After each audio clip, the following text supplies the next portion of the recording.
से संसद तक हम पूछेंगे सवाल।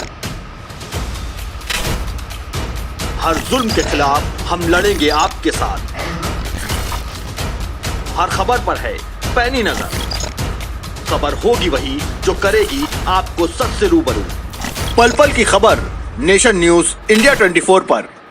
आप देख रहे हैं NNI 24 का न्यूज बुलेटिन। तो आइए देखते हैं उत्तर भारत की कुछ खास खबरें। आगामी विधानसभा चुनाव के लिए AIMIM के चीफ ओवैसी ने भरी हुंकार। बहराइच के बटेरा विधानसभा क्षेत्र में किया चुनावी संकनार। क्षेत्र के शंकरपुर चौराहे पर आयोजित आज एक विशाल जनसभा के माध्यम से मटेरा विधानसभा के लिए प्रदेश अध्यक्ष शौकत अली को अपना प्रत्याशी घोषित करते हुए AIMIM के चीफ ने क्षेत्रीय समस्याओं से लेकर अंतर्राष्ट्रीय स्तर पर समस्याओं के लिए विपक्षी पार्टियों को कसूरवार ठहराया है। उन्होंने भाजपा को सत्ता से दूर रखने के लिए उन किसी भी गठबंधन से हाथ मिलाने की सहमति जताई है जो मुसलमानों को हिस्सेदारी देने को तैयार हो। उन्होंने भाजपा और सपा पर निशाना साधते हुए तीखे जुबानी प्रहार भी किए।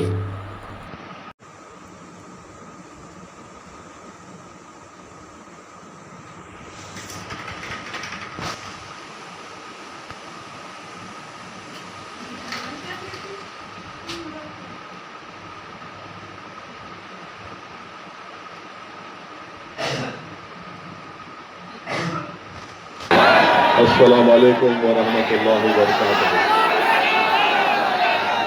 मौजूद हाज़रीन इकराम, बुजुर्गान कौम और मिल्लत, मेरी इज़्ज़तदार माँ और बहनों, गयूर नौजवान साथियों, मैं आप तमाम का दिल की गहराइयों से शुक्रिया अदा करता हूँ कि बहराइच की सरजमीन और मटेरा विधानसभा में जो मजलिस इत्तेहादुल मुस्लिमीन का एक तारीखी जलसे आम हो रहा है, इसको आपने तारीखी बना दिया। हज़ारों की तादाद में यहाँ पर शिरकत करके मैं आप तमाम का शुक्रिया अदा करता हूँ कि आपने अपना कीमती वक्त निकाल कर तकालीफ को बर्दाश्त किया और आज आप यहाँ पर जमा हुए हैं। आप तमाम का मैं अपनी जानिब से और मजलिस इत्तेहादुल मुस्लिमीन की जानिब से शुक्रिया अदा करता हूँ। मंच पर बैठे हुए उत्तर प्रदेश के मजलिस इत्तेहादुल मुस्लिमीन के सदर मोहतरम जनाब शौकत अली साहब और उत्तर प्रदेश के तमाम जोन के जिम्मेदार, यहाँ के विधानसभा के इंचार्ज और तमाम मजलिस के अरकान, मेरे अजीज दोस्तों और बुजुर्गों, मैं आपके सामने ये अर्ज करने के लिए आया हूँ कि जैसा कि आप जानते हैं, कोशिश करती आई है जहाँ पर कमज़ोरों की एक सियासी ताकत को मजबूत किया जाए। मेरी आपसे गुजारिश ये है कि आप जानते ये हैं कि अगर आप संविधान को पढ़ेंगे तो संविधान की दफ़ा 37 को अगर हम पढ़ेंगे और संविधान का जो पहला पन्ना है, पहला सफ़ा है, उसको अगर आप पढ़ेंगे तो उसमें लफ्ज़ इस्तेमाल हुआ इंसाफ का, जस्टिस का।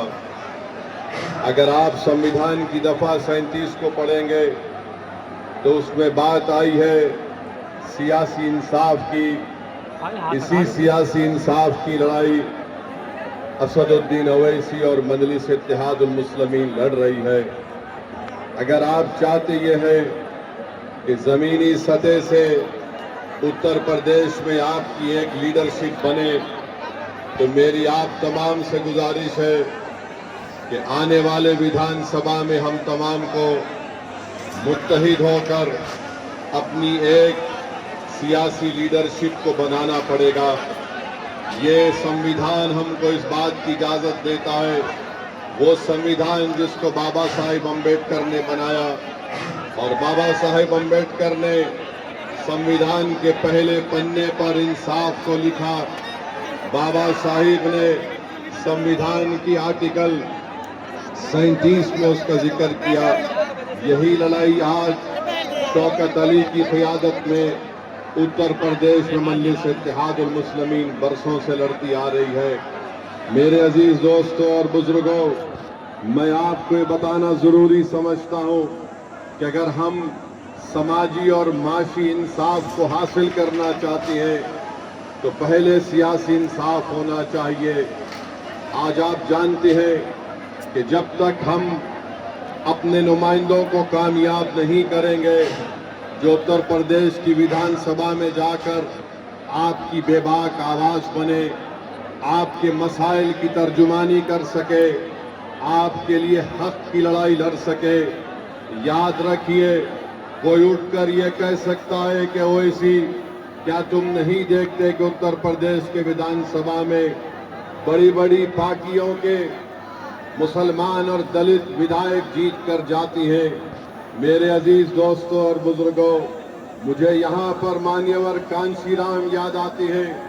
जब कांशीराम साहब से भी ये सवाल किया गया था तो मान्यवर कांशीराम ने कहा था ये जीत के जरूर जाती हैं मगर ये चमचों का रोल अदा करते हैं। तो मैं आपसे अपील कर रहा हूँ कि आप मुत्तहिदा तौर पर अपने वोट का सही इस्तेमाल अपनी एक सियासी लीडरशिप को मजबूत करने के लिए कीजिए।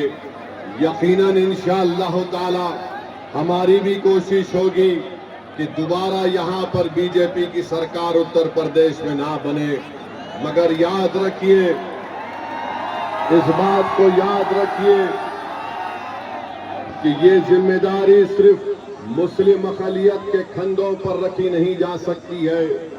अगर कोई बीजेपी को रोकना चाहता है, अगर कोई दोबारा बीजेपी को सत्ता में आने को रोकने की ये कोशिश करता है तो मैं यहाँ पर खड़े होकर कह रहा हूँ कि मजलिस इत्तेहादुल मुस्लिमीन उनका साथ देने के लिए तैयार है। अगर इज्जत के साथ बातचीत होगी, हिस्सेदारी की बातचीत होगी तो मजलिस और ओवैसी तैयार है।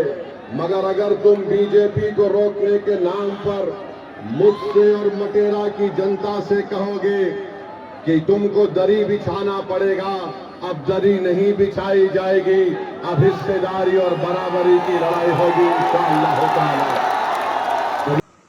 और फिर शुरू हो गए बी टीम है। अरे सुन लो समाजवादी पार्टी के तमाम जिम्मेदारों, बताओ बंगाल को तुम गए थे अखिलेश दीदी की मदद करने के लिए और वहां पर लाइन लगाकर बीजेपी में शामिल हो रहे, तो क्या मैं आयतल कुर्सी पढ़कर उन पर फूका था कि तुम जाओ बीजेपी में? बेशर्मी की हद कर दिए। अरे कल तक जो कहते थे कि दिल में मदीना आंख में काबा और बाबा बंगाल जाकर बोले कि बंगाल को काबा की जमीन नहीं बनने देंगे, अब बाबा के साथ बैठकर जिसने कहा था कि दिल में मदीना आंख में काबा, दोनों बैठकर चाय पी रहे हैं, दोनों बैठकर चाय पी रहे और गाली किसको दे रहे ओवैसी को? अरे मैं जानता था ये तमाम के तमाम कठपुतलियां हैं बीजेपी आरएसएस के। एक हवा के झोंके में तमाम के तमाम ने सर झुका दिया और बीजेपी में चले गए। अरे तुमने हमारे विधायक को तोड़ा, बिहार में हम दोबारा जीत कर आए। मैं उत्तर प्रदेश की जनता से अपील कर रहा हूं, बहरेच और मटेरा की जनता से अपील कर रहा हूं, आप मजलिस का साथ दीजिए। हम मर जाना पसंद करेंगे मगर अपने ईमान और आपकी मोहब्बत का सौदा नहीं करेंगे। के सामने मगर जब ओवैसी की पार्टी का एक सिपाही आपके इत्तेहाद और आपके ताकत को दिखाने के लिए परचम लेकर आता है तो लखनऊ से अखिलेश कहता है अगर यहां से शौकत निकल जाएगा तो फिर हमारा तमाम किला मिस्मार हो जाएगा। तो मैं आपसे अपील कर रहा हूं कि 4 साल में यासिर शाह का परिवार नहीं दिखा मटेरे में। आज मजलिस आई तो गांव गांव जा रही हमारी बहन, गांव गांव को जा रही है।